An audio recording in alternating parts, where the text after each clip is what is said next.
I'd like to talk to you today about Design Assist. If you've ever had the thought, I have too much work and not enough help, hello, who hasn't? This is for you. Design Assist provides virtual assistant support for you, interior designer, but these are not your garden variety virtual assistants. No, these are trained junior designers with 4-year degrees and a minimum of 4 years of real live industry experience. They handle CAD, rendering, sourcing, presentations, procurement, the real work that moves your projects forward. In fact, I have chairman of the board clients, one with 1 year in business, one with 2 year in business, using Design Assist as their very first hire.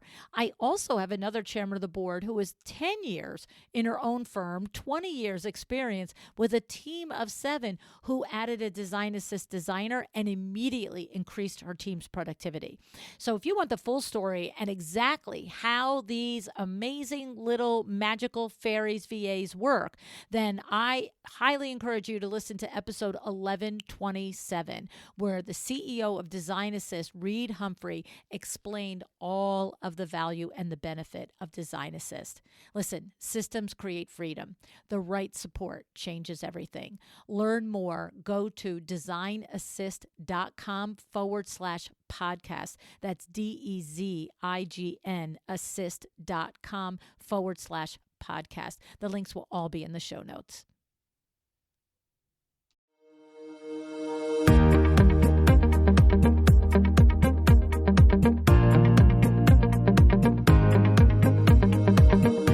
Welcome to A Well-Designed Business. My name is Luann Nigara, and I'm so glad you found this podcast. Together with my husband Vince and our partner Bill, we have grown our company Window Works from the ground up. So I know and I understand the challenges you face in running your interior design business. I also know that your talent alone isn't enough to ensure your success. So on this podcast, we talk about strategies and practical steps to help you grow your business. But make no mistake about it, we have our share of fun here too, mixed in with those aha moments that I love so much.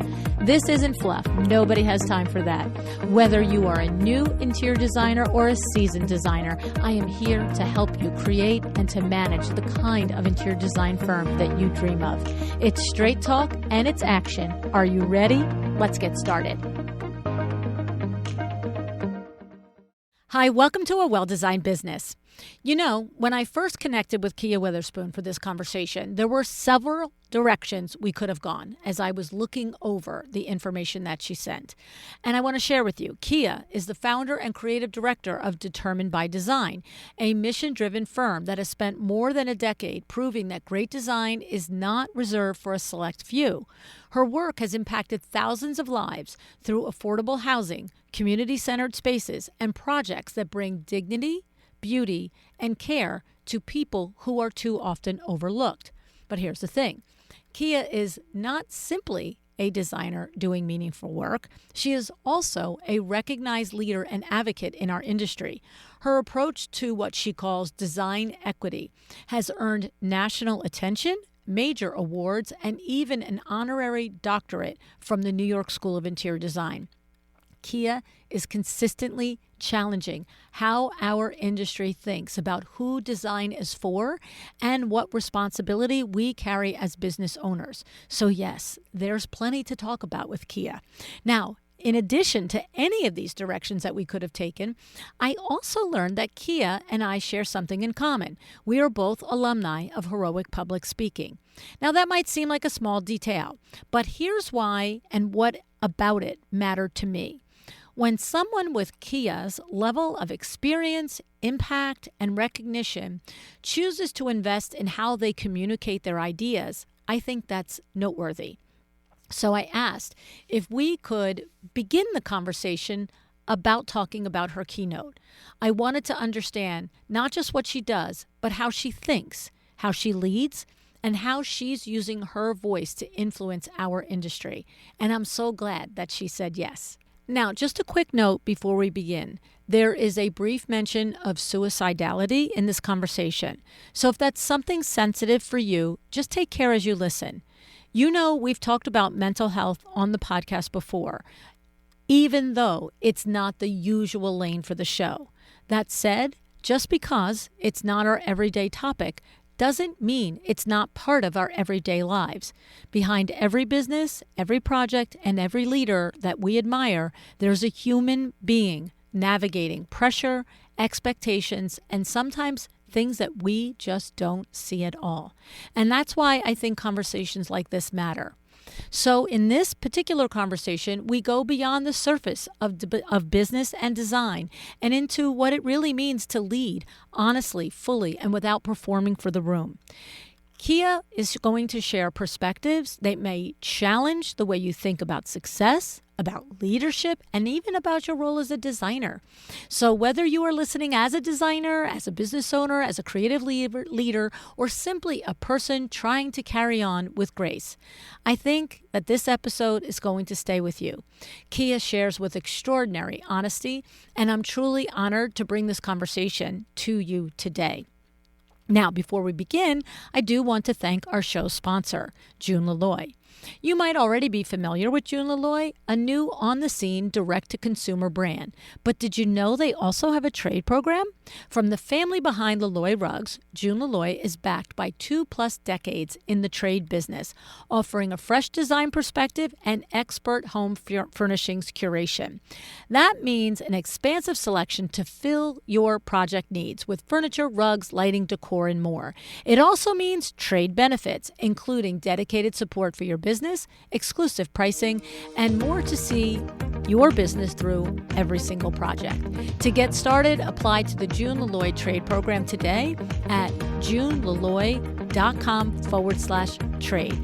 That's JOONLOLOI/trade. Alrighty, let's meet Kia.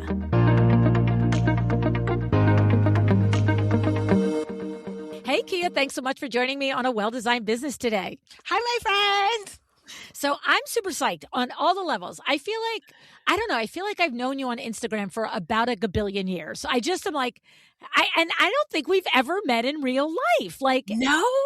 I don't know. Like maybe we've crossed paths quickly, simply, at market or something. But when Aga and Jenny, who were just on, told me that you were in their book as one of their case studies, I was like, you got to get me connected to Kia. Yeah. Like you just got to make that intro for me. So I'm so glad Thank that you. this is finally happening. Yeah, I love them. Yeah, they're great. And I've been admiring your work from afar for many years. And so this is long overdue in my mind. Anyway, here's the thing. We had multiple things in your intake form that we could have discussed, but we just found out, well, I actually saw it on social a few months back, that we are both graduates of heroic public speaking. Yes. And so I naturally, everybody that goes to heroic, they're like, what's your keynote? What's your keynote? And so when I asked you what your keynote was, I was like, can we change and talk about that? And so your keynote is the cost of performing leadership. Mm-hmm. I have no idea what that means. We did not talk about it yet, but I am so intrigued, Kia. What does this mean? What is this keynote about? This keynote is about how, as a revered design leader and the strong friend, how nobody knew that I was struggling with suicidality and was deeply suicidal for the better part of 3 years, and what that costs me, how I got there, while teaching at an elite academic institution, and how I unraveled myself from that, and how my work suffered, my business suffered, how I suffered as a leader. And I realized the humanity you give to yourself is reciprocated in how you serve others. So I talk, and and I never like to use that word. I hate these soft pedal conversations around mental health. Yeah. And what does it look It's like gotta to be out have, there. it has Yeah. to be there. And what does it look like? There's I remember talking about heroic in one of our practice sessions. You do like a 5-minute, practice. And there was this portion of the keynote that I never practiced out loud. And there was this line where I talked about, I say, this is people don't think about suicide this way. They always think it's sadness and despair, but sometimes it looks like blinding brilliance. And girl, I just started crying. Oh. I was like, oh my God, oh my God. And I just kept going. My coach in the moment, she coaxed me through it beautifully. And I was so proud of myself for getting through the full script. It was a mess. Yeah. I was emotionally a mess. But I think we see what we want to see in people. We Mm. see what we need of them. And Yeah. then we Oh. can't see the humanity of them. Oh, God, that Uh, is so true. so that's what the keynote is about. And you know, when I went to Heroic, I knew that's what I wanted to talk about. I knew that's what I wanted my keynote to be about. Yeah, I could have talked about my design career and all these other things, but Mhm. this humanity piece, and leadership and wholeness, and mental health in a real visceral way. Mm. Um, So, first of all, like I said, I had no idea like where this was going to go. So, first line out, like bang, pick me up off the floor here. Okay, Kia, thank you for that. You're welcome. But I wanna. There's a lot there. But the one thing that just hit me, you said this line. You just said this. I just wrote Mhm, it down. We see what we need from them. So mhm, when we meet other people, particularly leaders, that just hit me between the eyeballs, and because you followed it up with, and we don't often see their humanity. mhm, And it's interesting because what I just had a feeling and a cognitive like association to the other side of that, like, okay, so if we take that as a truth, which I think I could buy mhm, into that, like, on mhm, face value. I'm gonna think about it further, but right now, mhm, face value, I'm like, yeah, we kinda do see in people what we need from mhm, them. That makes perfect sense. And now you flip it on the other side because constantly what I get, mhm, because I've done so many interviews with so mhm. many people, and I will get the question, are people really as successful as they look like they are? Are people Mm, really as good at business as they seem like they are? And or I'll get, you interviewed somebody who you were all saying was all successful and she was teaching this thing or he was, and I have to tell you, I know for a fact they're not making money. And I'm just like, what is happening here? And it's like, mm, and so what I'm seeing is the mm, other side of it. Is it's like if you are as a human wired to see in somebody what you need to see in them, then don't be upset when you see the success in them and mhm, you think they're mhm, hiding the mhm, failures. mhm, mhm. Because what I have said to people is the people I've interviewed, none of them are hiding their failures. That Like part. Amber Lewis was on and she was like, I'm a hot mess. I found your podcast because we have no systems. Meanwhile, she's Amber Lewis, you know?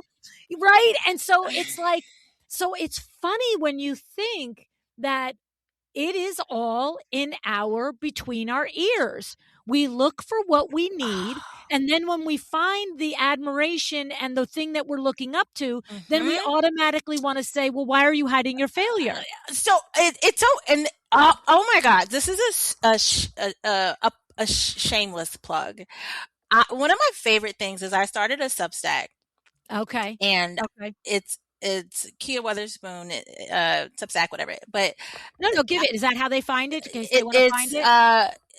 Substack.Kia Weatherspoon. Okay, Yes, and okay. it's called Inside Thoughts, and this is specific to interior design. This the article coming out this week is called Interior Designers. Are we crabs in a barrel? And one of the things that I talk about is how, you know, there is this elitism and hierarchy in interior design, and I talk about leading wholly, like fully Yeah, whole. And I say, if you are secure in your expertise, you don't need to diminish someone else's entry point to protect it. exactly. And when people are wanting to hear, like, are they really that together? Yeah. That's your own personal That's insecurity, right. boo. That's right. That is. And that's the thing. And I like my flat stock answer is nobody is who they are on Instagram. No, Come no. on. You're a thinking human. This is the I best am. of the best. I am. I really am. Oh, because you show all of it, right? Like Yeah, you'll come up and yeah. yeah. I mean, But even still, even listen, it's still a version, right? Like, and if you are showing up as you, then one day you're showing up and maybe you're talking about your journey with suicidal, yeah, right? But another day you might be showing up and like, look what I did on this project. And if that's the only day the person saw you, they're now making a judgment yeah, on absolutely. that. You know what I mean? Yeah, and I think one of the things, I shared this, earlier. Like, I'm a child of an addict, and my dad was an electrician. He was in and out of jail. I adored him. He was an amazing man. But anywho, um, you know, and I used to, and my brother was incarcerated, and my mom was a teacher. And when my brother was incarcerated, like, I remember the very first time I went to therapy, and I hadn't been in a while. And the first thing I said out of my mouth was, he needed everything, so I could need nothing. Oh, gosh. And I remember I was only seen or acknowledged when I was just Kia. Like, when Mm. I was trying to use the King's English or button it up or talk a little, Yeah, no yeah, one yeah. saw me. And I think what happened is I learned at a very young age, being just me, just Kia, the only Kia, is actually, that's the money, that's the power. Okay. And I don't, I don't want to be the only in the room. I love being the only in the room. It's my superpower. Yeah, Because yeah, at yeah. the end of the day, it's just Luann, it's just Kia, it's just Yeah, yeah, yeah. Angelica, it's just Carly. And if I'm too busy trying to worry about what they're doing, you're not going to see me. No. Um, but I just feel like in our industry, we want these like polished versions of Yeah. leadership. I want a whole version of leadership. I want to see Yes. you wholly and fully in the humanity and who you are. Yes. So when you did this presentation recently at the ASID Carolina chapter, Hmm. you said to me you got a standing I ovation. did. I did, girl. I did. I love it. What were some of the things that the designers, your colleagues came up? Because what happens is, to your point, you said we need to talk plainly Hmm. about mental illness and mental health and Hmm. not, pretend it's not there. Hmm. So I've got to believe that there had to be people coming up Oh and my saying, this gosh. needs to be said, right? So it was a few things. And in the context of, I talk about craft, like craft of whatever in this instance, interior design, but whatever your work is. Right. And this woman came up to me afterwards. One of the things I asked them to do was write down a space or a place they need to stop shrinking themselves. And she Mm, was like, I needed to hear this today. It's my marriage. yes. I've been there in that conversation with people.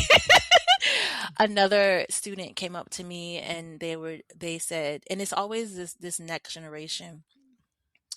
They said, thank you for being so honest, because I've struggled with my mental health and I thought it was just me, and I've always felt so depressed, and to see someone like you. Um, Another woman said to me, I wasn't, and what I love the most is, you know, a lot of this keynote, I think in my mind, it was for the next generation of designers, but Mm, there's always a mix of professionals in there. sure. And it's always the professionals who, like, they take a deep breath and they're like, the way you bared your humanity in front of all of us, and you're still here, and how you came out on the other side of it, like, I needed that. It gave me the courage to feel like I can do X. Um, yeah, I Is believe in radical honesty. Yeah, isn't it I guess sad is the word that comes to my mind, that so often so many of our friends and colleagues feel this need for permission to Yeah. let go of the things Yeah. that don't serve them Yeah. and to change the things that they know they should be changing and to admit that they're struggling with mental health or the family member with mental health, right? That's just as, Yeah. difficult to manage and handle. And what's crazy is I've never been in a conversation, either on the podcast or in real life, where someone like yourself has shared their journey. And I've never had anybody in the room look and go, well, that's ridiculous. Who needs to know that crap? Yeah. Like Yeah. everybody's like, thank you. I'm going through this too. It's kind of like I'm the person where you're like you're in the room and you like, oh my god, I know somebody wants to say this out loud. Yeah. None of Yeah. y'all gonna do it. Fine, it's me, man. Oh, um, because if that can be for the salvation or for like at my soul, like I don't want people to have to struggle if they don't have to. Right. And if you can learn Right. from my story, cool, great. Because there Yeah. is no shame over here. Yeah. Yeah. Um, and I loathe performative leaders. Yeah. And can I share a story? Yes, please. I got a big fancy award. I was designer of the year for ICFF a few years ago. Wow. Congrats. Thank you. And you know, when you win these awards, you're around other designers of the year. Mm. And you get to do a panel, and we're on this panel and they're asking these like obligatory questions like, who was your mentor? And this woman was like, oh, me and my partner, we always had mentors. And I was like, well, I never had one, but okay. How did you get your start in design? And I was, oh, my grandmother was a seamstress. Yeah. So then we go to the private dinner with just the previous designers of the year.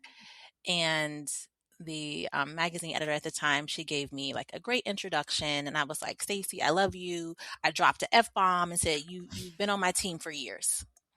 And they were all like, oh my God, did she just curse? I'm like, yeah, that's how I talk. Anyway, so next thing you know, all of these like past designers of the year, they all start awkwardly cursing when they were trying to like roast me. And I Ah, mean, these are like white folks, like 10, 15, 20. It just felt so, I'm like, what pearls are and we, headbands on, Kia. yeah, I'm like, what are we doing in here?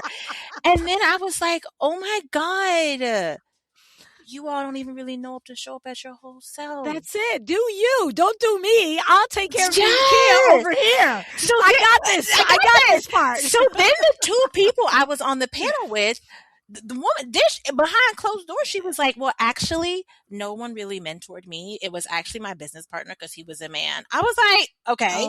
Then the Oh, other guy that's was not like, cool. well, actually, it was really about the drugs in my neighborhood. I'm like, hey man, why didn't y'all say that on the panel? Yes. What is the point? How can you expect to inspire, teach, lead, and Yes. share, even if it's just empathy and sympathy for your colleague, if you're You making can't crap up? you can't even just show up in this sounds so like woo.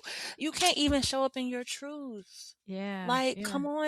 yeah. It was the most, and for a moment I was like, wait, am I a caricature of myself? Is it me? Is it them? Is it me? Is it them? It's them. It's them. It was so funny. It was not, but it was in the moment. Yeah. No, it's a tough thing, and I'll bet in the moment it was a tough thing to process, kind of. Not like, "Oh my god, I'm gonna fall down, I can't get up," tough, but just like, "The heck is actually happening here?" It, Almost like an alter universe type thing. it really was. And in it I shared this story in my keynote, but then after that, I was like went back to another deep depression where I was Oh. literally trying to lock myself in my laundry room and not take my life. So it was this just Oh. it was just these two extreme things happening, but I was working in a construct that did not have the space or capacity to hold me. But Yeah. yet, because I was a high performer, I kept saying, you could do it, you could do it, you could do it, you could do it, you could do it, when really I didn't have to do it. And it wasn't safe for me there. Yeah. Um, so I think to be in that moment in the full freedom of myself and see how others struggled, and the minute I went back to an environment where they did not have the capacity for me, I found myself back in this deep, dark mental headspace. It Mhm. was looking back at it now. Um, it's probably one of the most powerful things I've ever experienced in my life. So you're saying the experience. I'm like taking a breath here Hmm. and I want to understand it. So this experience of being having this award, having this Hmm. accolade, being peer to peer with X amount of people, but then the flipped on its head. Hmm. Here's the conversation for the public, but here's the conversation at the dinner table, and here's the way we show up for the public, but Hmm. then it's not supported by the way it was in private, Hmm. and that tell me why. I'm not debating it. Tell I me know. why did that rock you? So I want to understand that. absolutely. Thank you for asking for clarification, because I think what was happening is I was teaching at the number one interior design program in the US. Wow. It was toxic. Mm, And because I was such a regarded award-winning designer and I've built this business around equity and mission-driven interior design, I was able to do that so successfully because I was not doing it within the traditional construct of our industry, right? okay. So I get this award and it's like this flash in the pan of like, hot grease, like, oh my God, this is why I'm feeling so invigorated in this environment, because I'm showing up wholly, freely. I'm seeing real time that my freedom of presence and impact of work is what has made me this designer worthy of this amazing award. Right. And the minute I went back to the school that I was working at, the minute I got back into that construct in that box, Yeah. I was being crushed again. And is it because there's such prejudice that happens at that school? Is that No, like mm-mm, that's not it? mm-mm. Like, It's don't like not. It's that's not. No, no, no. It wasn't prejudice. Woo. don't worry, there's no invoice after this for therapy. Okay, okay, okay. Have you figured out what it was then, or has it been resolved what happens at the school that I think. I think. creates that feeling? I don't think I know. Do you still teach there, Kia? Absolutely, you could not pay me to go back to traditional academia. I do Okay. not. There's. So you removed yourself from it I because it wasn't yeah. serving you. No, yeah. I don't believe in burnout culture. Mhm. I don't believe in. This is what it was. The institution failed to see the humanity in its students. Okay. They would burn them out, high performance and praise. It was a marketing machine. It was glorious. Um, and then all the while, also burning out its professors. Okay. Um, and I So rem- kinda like the panel, talking about all the fluff, and this is what we're great, yeah, and this is what we do, but behind the scenes, yeah, it's not walking the yeah. walk, It wasn't walking sounds the like. walk, and I Yeah. try to walk the walk. Yeah, yeah, yeah, yeah. And I'm trying to teach my students, like, hey, you walk away from institutions and places that are no longer serving you. But Yeah.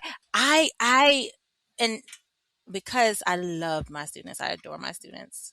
Yeah. I loved teaching. I loved um, seeing the humanity in them. And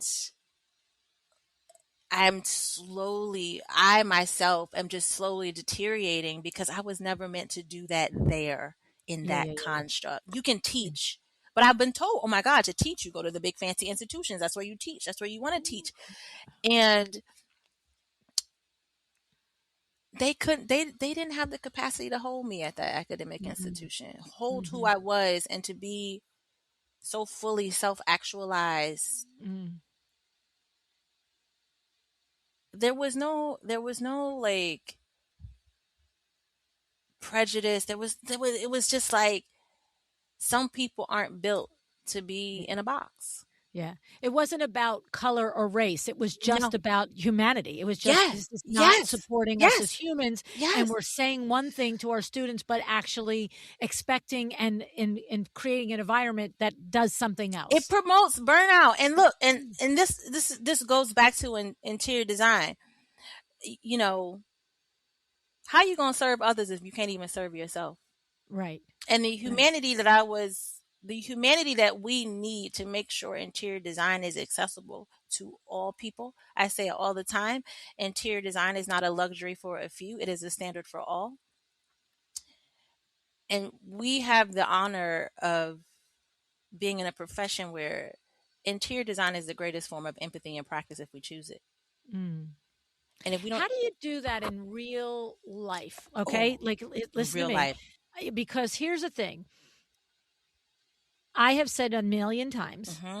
that by default, interior design is a luxury service because no one needs it. You know, you don't need, Yes, you they need bread and water. Okay. do. No, no, no. You stick with me on it. Okay. Right. Okay. Okay. And this is why I want to share it with you because I want to hear your yeah, but to this. Okay. Right. So I, let me rephrase because you're 100% right. If we talk about would every human benefit from it, 100%.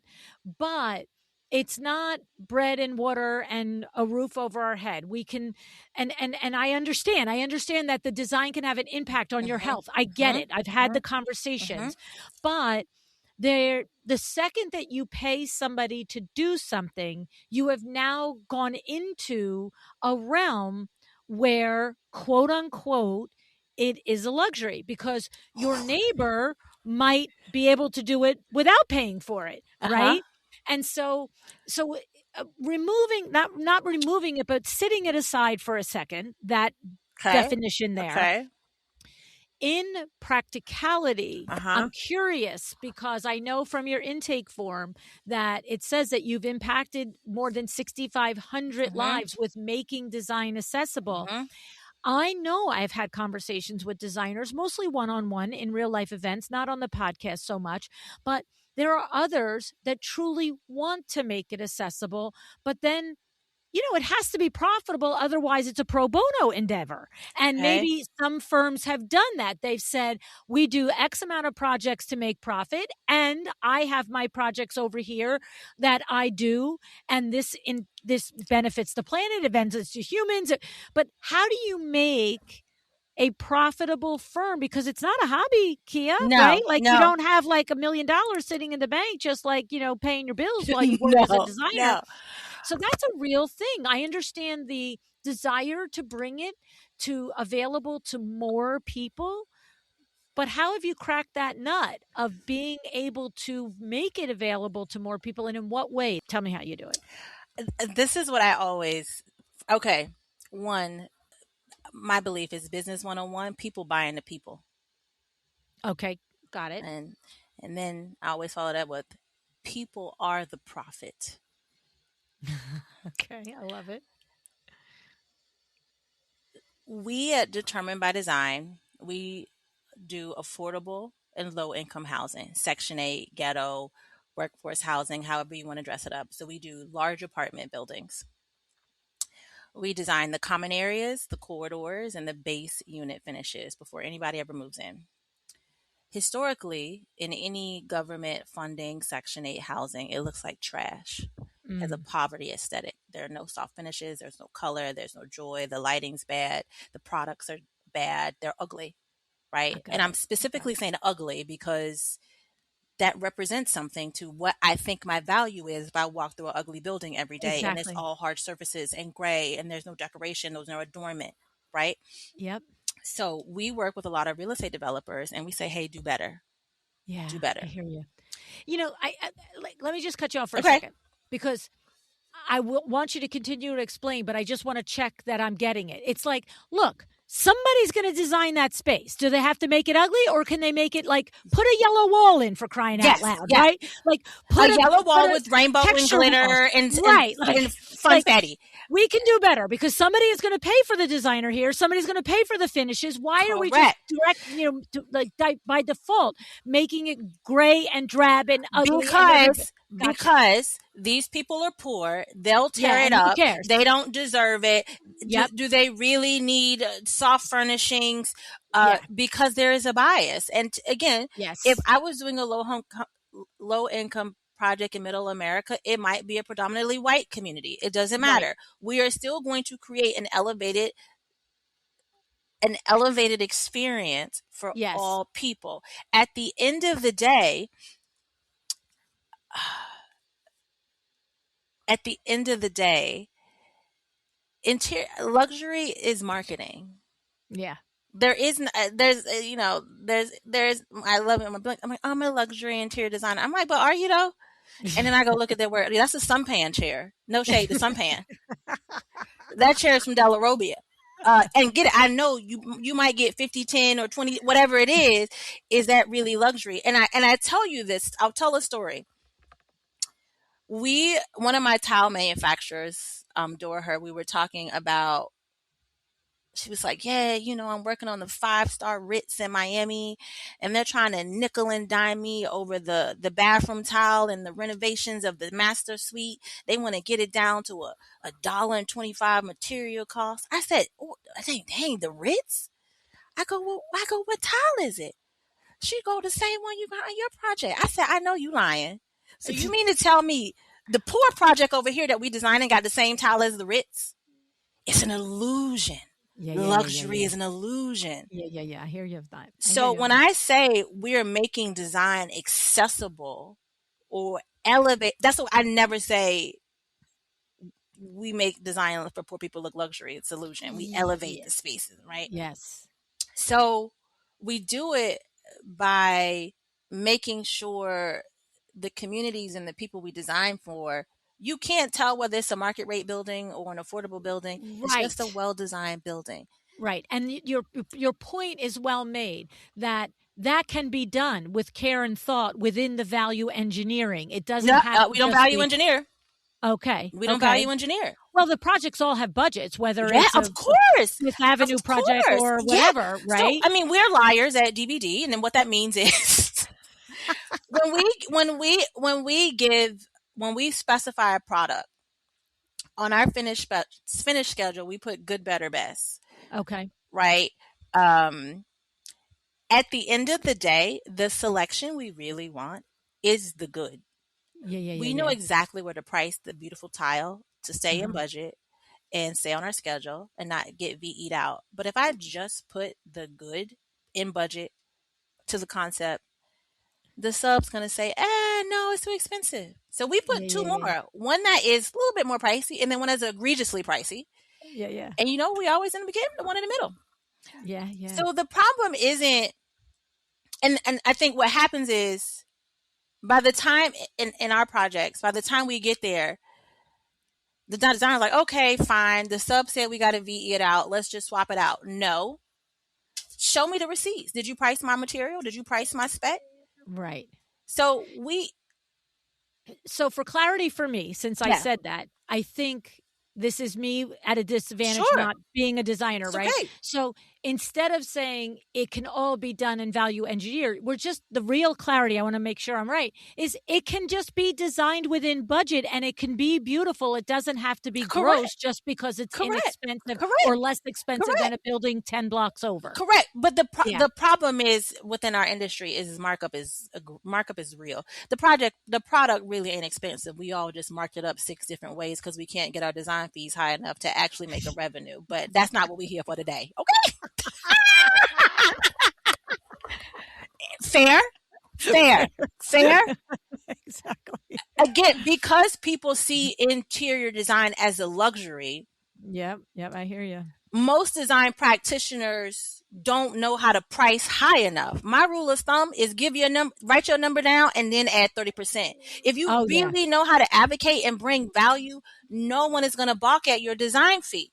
Yeah. We are robbing Peter to pay Paul. You don't Yeah. know how to ask for your value for your creative service, so you mark the goods up so much to recoup your money.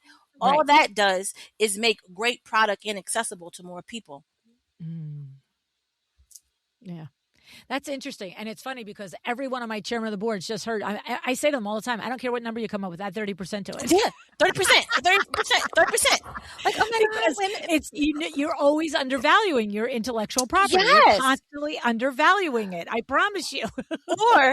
Or you need to learn how to articulate your value better. I tell That's people, right. like, look, and I'm going to simplify my words. My favorite thing is when I tell people, like, we've trademarked the phrase design equity services years ago before it was trendy, like 10 years ago. And, we say we do affordable housing and we talk about equity, and they go, oh my God, are you a nonprofit? No, fool. We're a very fully profitable business. What do you mean? No fool. Like, but we have learned to articulate our value in a way. So I've built a business in a luxury trade during poor housing. Yeah. And if you strip it down to what it is, right? I think I Yeah. know how to articulate our value. I know how to meet our partners where they are to understand the value we need to bring to their projects. Yeah. Yeah. What's Yeah. your value added? And we are relentless. You know, I won't believe it. I yeah. won't believe it. Hence the name determined by design. Because and I don't like to be in the weeds about it. When we have a lighting contractor who's trying to swap out our light picture package, you know, is someone going to say, "Oh my God, this recessed light fixture changed my life"? Right. Just accept the value engineer option. Look, no one's going to walk in there and say, "Yes, that recessed light fixture changed my life." But if they're trying to strip the design of the recessed light fixture, it's the wall covering, it's the decorative tile, it's the decorative lighting, it's the wood finishes. So we do not accept any type of value engineering or alternative selection from a contractor unless they show us the original pricing. Mm. We do not. Because what I just heard in there is are there cases where they will want you to take an alternate product. It's not necessarily less expensive, but now they're trying to make the profit on that Yes. product instead of you making the Yeah. profit on that Yeah. product. Well, we So don't mark up it's at DBD. So, okay. um, Okay. You're all yeah. design fees. Okay. Yeah. Yeah. Yeah. Yeah. Imagine that. Yeah. Good for you, girl. Imagine that. I mean, we've had partners say you just expensive. Absolutely. But look at our output. Look at our work product at determinedbydesign.com. Yeah.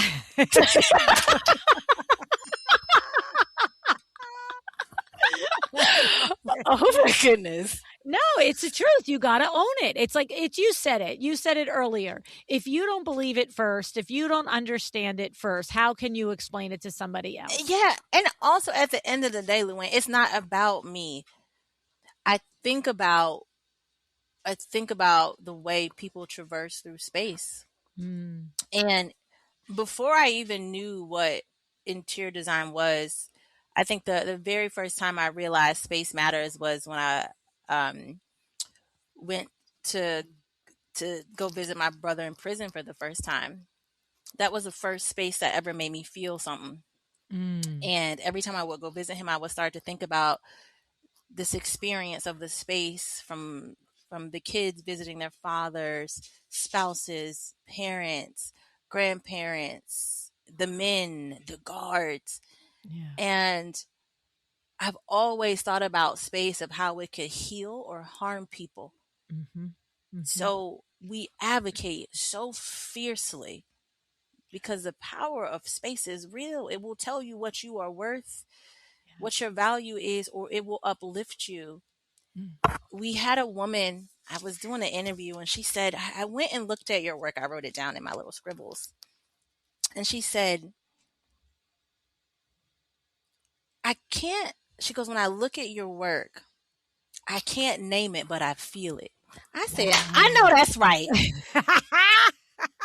And she goes, it's not intimidating. It feels like it's for all of us. And this was looking at a picture of our work on our website. Wow. So when you Kia, w that's such a high compliment. yeah, so earlier when you were saying, like, "Do we need it like bread and water?" Yes, sis, we Yeah, do. I hear you. We You're right. do. You're right. You're right. You're 100% right, Kia. You are. It's interesting because my husband, as we're interviewing today, last Friday, he had surgery. Mhm, And we were in the hospital from, 8 o'clock in the morning until the next day.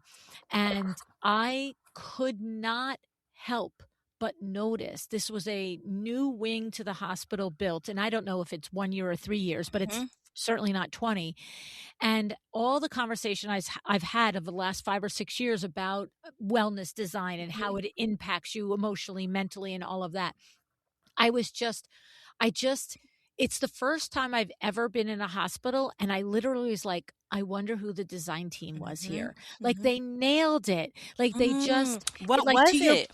well, it It was was like all the things. it was all the things. It was like, the walls weren't all just white. Let's start there, God right? forbid, right? Color. And, like, there were multiple wings of this building that I had to go. Like, I had to go to the recovery area, then I had to go to, the actual rooms area where the beds are, and then I had to go to the cafeteria. And it was just simple things like color schemes. So like Mhm, one area was like coral color schemes, and it's like there were paths on the floor mhm, that I guess the tile was coral to lead you in certain areas, but it wasn't all coral. It was beige mhm. tile but coral. But then when you got to the next part, the tiles were teal, and it wasn't like these roads that these signs that were like walk this way, but you Yeah, intuitively you were felt like, it. I'm following the yellow brick road. And like the here was the most significant thing, because I was in the hospital a couple of summers ago, and I quite frankly ended up there. I had a infection, but I also quite frankly was just exhausted. I know I Mhm. just went there for a good sleep. That's exactly. I was like, I can just only get drug rest me here. up and give me some sleep. and, and the thing was, the environment was so completely different in that hospital versus this Mhm, hospital. mhm, This hospital, like, we didn't get to his room until 10 o'clock at night. The other hospital, 10 o'clock at night is like 10 o'clock in the morning. The nurses station, the mhm, hallways, mhm, all the lights are on. They're all talking as if it's 10 o'clock in the morning, blah, blah, blah. And at this hospital, all of the lights and all of the wards, the bed wards, the where the patients are, almost like when you see the pathway lighting on an mhm, airplane. mhm. It was like Soft. yes, soft. And then there was the nurses station, Mhm, and they had individual desks with little lights mhm, over, not like fluorescent all mhm. over. And they were literally talking in lower voices. And I remember when I got back from my hospital stay a couple years ago, I get the phone call, and it's like, hey, you've just been a patient at such and such hospital. We want to know if you take a survey. And I was like, You like, oh, yes, oh, yeah, absolutely. sit down. Get a pen and sit down. Mhm, You know what I mean? And I just was like, not for nothing. I get that the healthcare workers that are doing the 11 p.m. to 11 a.m. shift, I get that 3 in the morning is their 3 in the afternoon. But you're in a hospital yes, trying to take yes, care of people. but Like, what is but going on? but this is weird. Let's just talk about the lighting. Yeah, the lighting Their is their dramatic. lighting their lighting was 3 o'clock in the afternoon lighting, Yes, not yes, 10 o'clock in the afternoon, where the right. light could signal Yes. calmness. Right, circadian rhythm, like, you've had an Yeah, entire, 300 people sick in beds here. Don't you want them sleeping? Like, it was almost like, do you want yeah. them all lunatics all night? But it like, everything, the decor, the artwork, Mhm. the way that the nurses stations, like, like the counters, like it wasn't just like a wood panel. It was like soft lighting with like, Yes. it's funny because I one time listened to a presentation by Mike Peterson, who does a lot with biophilic design and stuff, and he talked about fractal Mhm, images, mhm, right? And it's mhm, how fractal images do something to your brain waves mhm. and calm you down. I like literally was like counting the fractal Fractals that you images. saw, okay. Yeah, I was like, this is incredible. Like everywhere I look. And so what I was saying to my husband is, you don't understand. Every time, like as you're a patient being wheeled through these hallways, as I'm your caregiver being walked through these hallways with you, internally, we're like, oh my God, you have bladder cancer and we hope you're Yeah. okay. But they have designed a thing where all these fractal images are just subtly calming Calming. our nervous system, you know? Yes. Then and this is the thing. You don't have to name it to feel it. You just know when Right. it's there. That's what I It said to him. I said, "You don't even recognize this is happening yeah. to you. It, This it is happening." and that is the and I think when I say interior design is not a luxury, it's the standard. You're Find right. me a You're space where we 100% don't right. need that. Yeah. Find No, me a you're space right. where You're right. we don't need that. And when we don't have it, how do we react as Yeah. people? Yeah. Yeah. And I was getting tied up in paying for it or not. But what you're saying is there are many designers like you that their profession is doing the affordable housing. It is doing these other spaces. mhm, And it is your responsibility as a designer to do what you can. You're getting paid by the other person. You're getting paid by the project, the product, the product. What's the word I want? Property developer, mhm. whatever it is. So don't phone it in. Bring your Yeah, skills to this, I think right? yes, yes. I think Yeah. it's do better, Yeah. but all and I think it's I don't think I know it. This is where like the humanity piece come in. It's like Yes. you can't do better because you can't see yourselves in those communities. You don't mirror Right. them. Right. So our Y biggest opposition most of the time is, and we say partners at DBD quite a bit. Everybody's a partner. We don't say client. We say partner. Um, but our architectural partner, they are our biggest opposition. 'Cause they're not tapped into the value and to understanding that it's their responsibility to also like, every community deserves it wherever you Yeah, are in the stratosphere of the yeah. economic I stratosphere. mean, but they also don't Do want the better, like you they don't said. want the scope creep. Yeah. They don't want the scope creep. Mhm. And you know, a 55 plus year old white architect who's designing Yeah. in the poor community, he's not Right. going to do no better because he He's not, can't see yeah. his mother, brother, father, sister, grandparent living in there. No. No. No.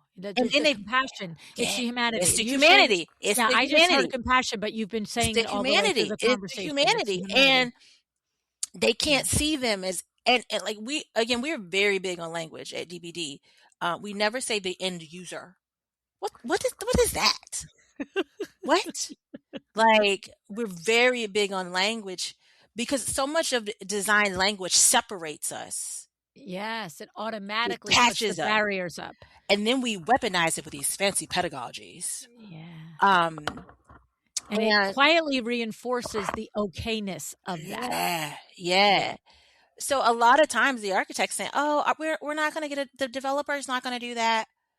They're not going to spend that money on that." And then we come in there and they're like, "Yo, how did you get that developer to spend all that money?" I told a better story than you, and I cared Yeah. more.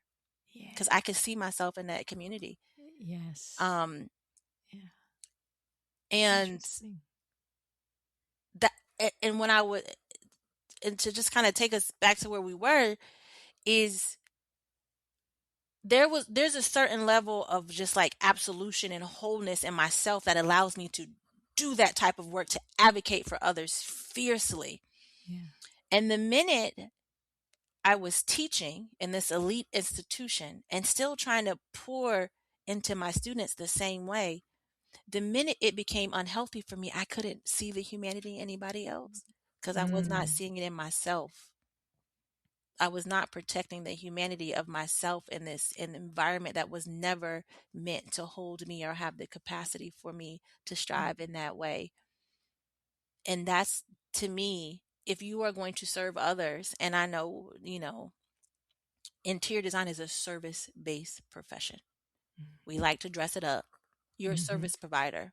To That's right. provide a service to others, you have to always be searching for the humanity in them, and you It's have to amazing. have it in yourself to make an impact.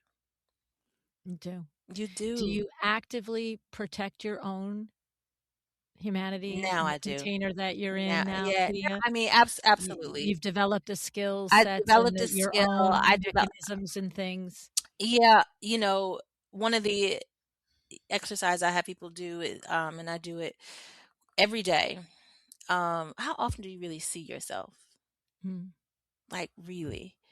And I do this thing where every morning I go to a mirror and I look in the mirror and I say, I see you, I hear you, I feel you, and I love you. It is this constant daily reminder of seeing, hearing, feeling, and letting myself know loved. I Mm. do it every day, and I had to get back to that. And it's like, girl, that just sounds so easy. See No, how long yeah. you can hold a gaze with yourself in the mirror. How like it's not. It's like go do some mirror work, sis, brother. Like do some mirror work and see yourself. You know, you're right. I mean, Right? I'm laughing because you're just so Mm, spot on right? right. First of all, it's a very powerful thing that you Hmm. just did. And I have to say, I was going to put it in the outro, but I'm just going to say it now.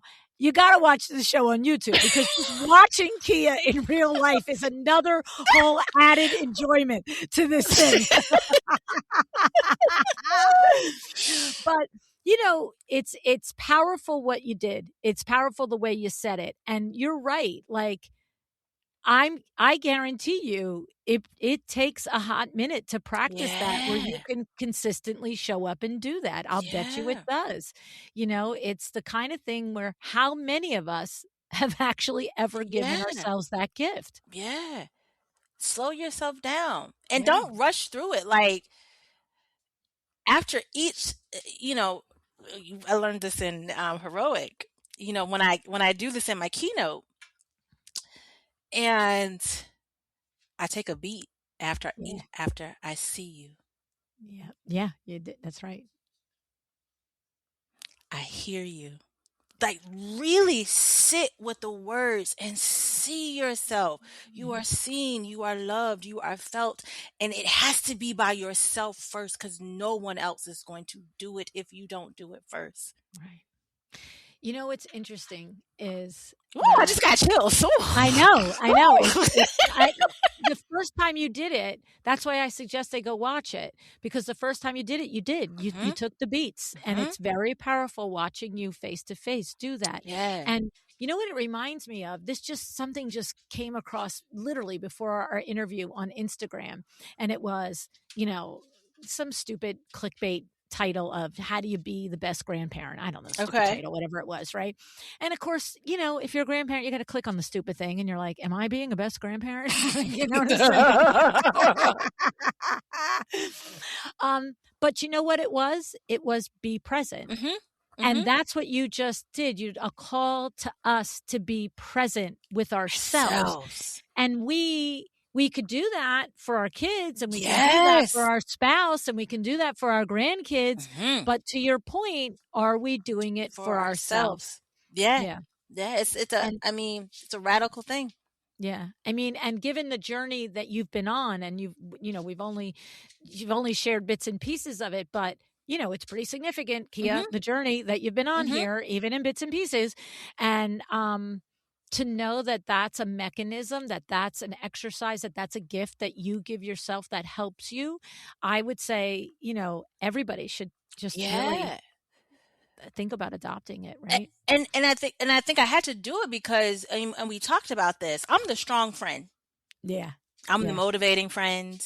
You Yeah. know, I could fall down the stairs and bust my it's like, but you're so motivational. I said, didn't you just hear me Mhm. say I fell down the stairs? Right? Because people need that from me. Yeah, yeah, yeah, yeah. And sometimes, not sometimes, that becomes a drain. It becomes an energy suck. Yeah, yeah. Right? So I The had the expectation. expectation. Mhm. Um and I had to just keep going back to myself because and those are gifts, right? To be blessed enough to be able to connect with people in the way that I do. I do not take that for granted. It's an honor, but it comes with a level of people only see me as in how they need me. Yeah, yeah. And your lesson, I think what you're saying is you gotta give yourself what you need. Yeah. And it'd be great if Yeah. other people give it to you too, but if you don't at Yeah. least give it to yourself, you can't count on other Yeah. people for it. Uh, one of the things I always say is I am my own hero. Yeah. Yeah. Yeah. And then Kia, you're a pretty awesome lady, I have to say. I so really it's funny because I really don't recall how or why you came across my, little world here. But you did several years back, and I've just in and out, not like stupid stalker crazy crap, who's I'm too busy for all that, but you've always stood out to me. You thank you. have. You Thank really you. have, and I just it's such a privilege to get to know you and to know more of your backstory and to know, just really, like, you're a rock star. You Thank really you. are. I Thank appreciate you. you. I Thank you for appreciate you sharing all of too. this here. I I really received that. Yeah, it's a cool thing to show up, to your point, as your whole self and not the what, the award-winning designer should show up as. And Yeah. so what a privilege for us to experience it from you. It's so much freer and funner this way. I promise. Oh,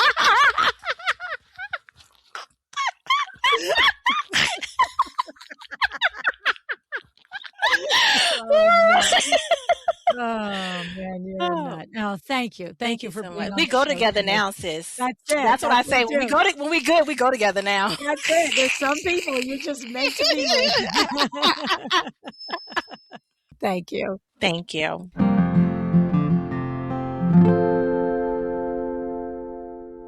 I have to say, I just love that conversation.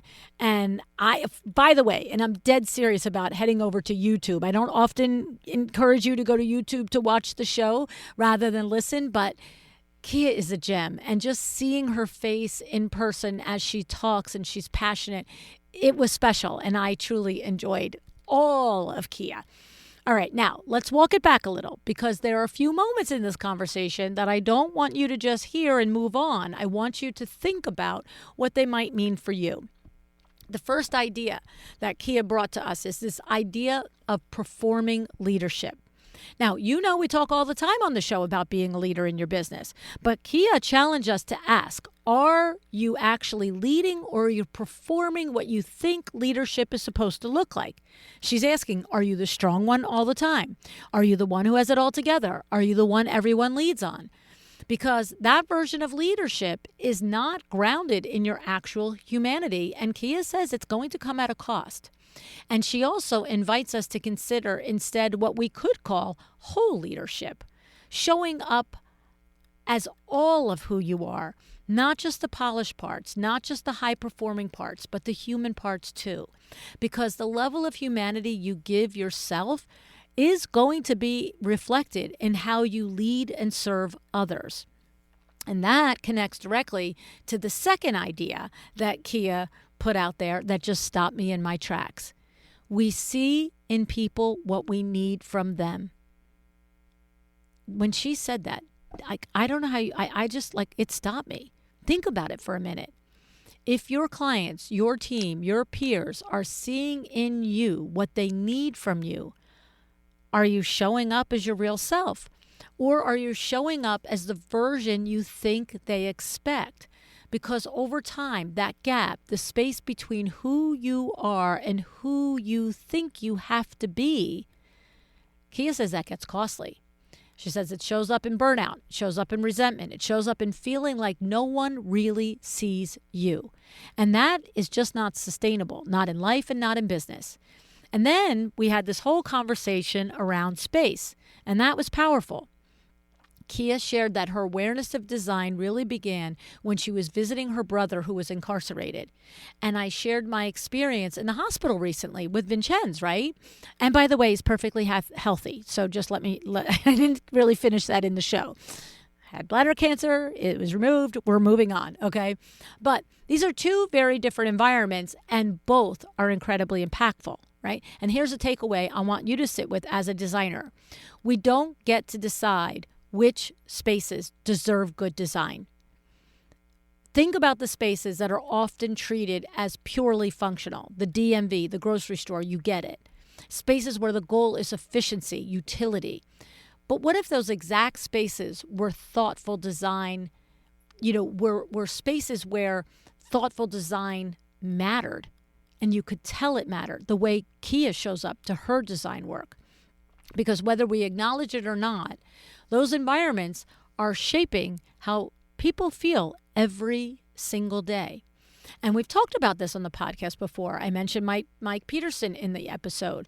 Go back and listen to his episode number 569, where we talk about leveraging design's influence on health and wellness to increase your value proposition. It's linked in the show notes, okay? And it's very much aligned with what Kia discussed today. And that's where Kia's belief comes in. Interior design is not a luxury for a few, it's a standard for all. Not because everyone is hiring a designer. That's the distinction. You remember, you heard me in the beginning. I'm like, I don't know, Kia. Like, is it really? Isn't it a luxury, right? So she's not saying that everyone is going to hire a designer and everyone can and should be able to. But what she's saying is every person deserves to move through spaces that support them, not diminish them. And that brings us to the business side of this conversation. When Kia said, people are the profit. That's a deeper idea than it might sound at first to you. Yes, on one level, she's saying that well cared for people are a measure of success, but it's more than that. She has built a profitable business designing affordable and Section 8 housing, spaces that many in and out of the industry overlook or undervalue. And she's able to do that, even navigating pushback from architects and developers, because she sees the people on the other side of those spaces. She can see how it could be herself there. She could see how it could be someone in her family there. And that changes how she advocates. It changes how she communicates the value, and it changes what she's willing to push for. So when she says people are the profit, I think she means when you truly understand people, when you advocate for them, when you can clearly articulate the value of what you do, your business will grow right along with it and because of it. You might remember my interview with Mona Nam in episode 965. I have to tell you, we got a lot of positive email about this particular episode as well. She also specializes in affordable housing and sustainable design, and it is a perfect companion to this conversation, especially around the impact of design in communities that are often overlooked. Kia and Mona both understand that people are the purpose, but they're also the pathway. Because connection builds trust, trust builds value, and value builds a profitable business ultimately. And while we are talking about value, I cannot let this go by. Kia said something so simple and so direct that I want every single one of you to write it down.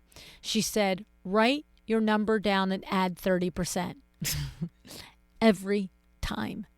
Because in her words, you are constantly undervaluing your intellectual property and you don't even know you're doing it.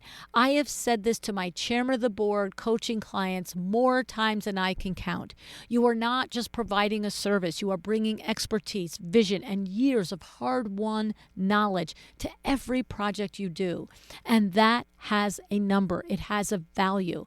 And I promise you that number is almost always certainly higher than the one you wrote down the first time. So I've said it to you. Now Kia's saying it to you. Go back. Look at your last proposal. Add 30% and own it. So if you're struggling right now, whether it's pricing, confidence, or growth, this is your reminder. It's not always about doing more. Sometimes, often, almost always, it's about understanding and communicating your value more clearly. Now, Kia does that. She does that when she advocates for her spaces. You can do it too. Take her lead, take her inspiration. And as we wrap this up, I didn't imagine when I was doing the episode that we would have a goodie for this episode. And I thought, honestly, just listening to Kia and especially watching her YouTube, it's a goodie enough. But then she shared her mirror practice. I see you. I hear you. I feel you. I love you. So we created something for you because I want all of you to experience this.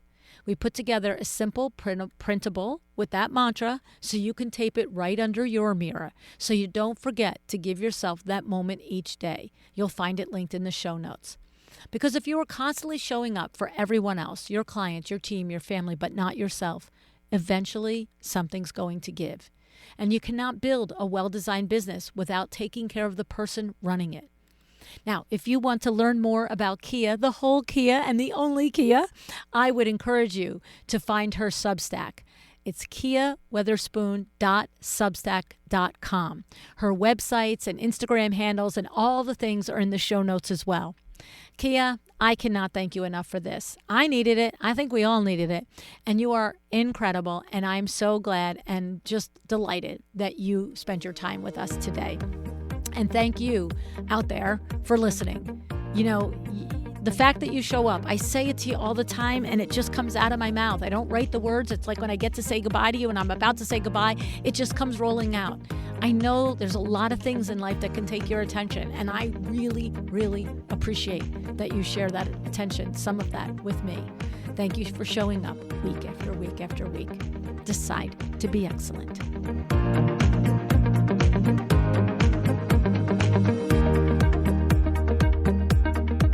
Thank you for joining me today. This podcast is a production of Luann Nigara, Inc. If you want to know more about me, my books, or Luann University, go to luannnigara.com. And if you are interested in having WindowWorks help you with your next window treatment or awning project in the New York, New Jersey metro area, go to windowworksnj.com to learn more. Have an excellent day.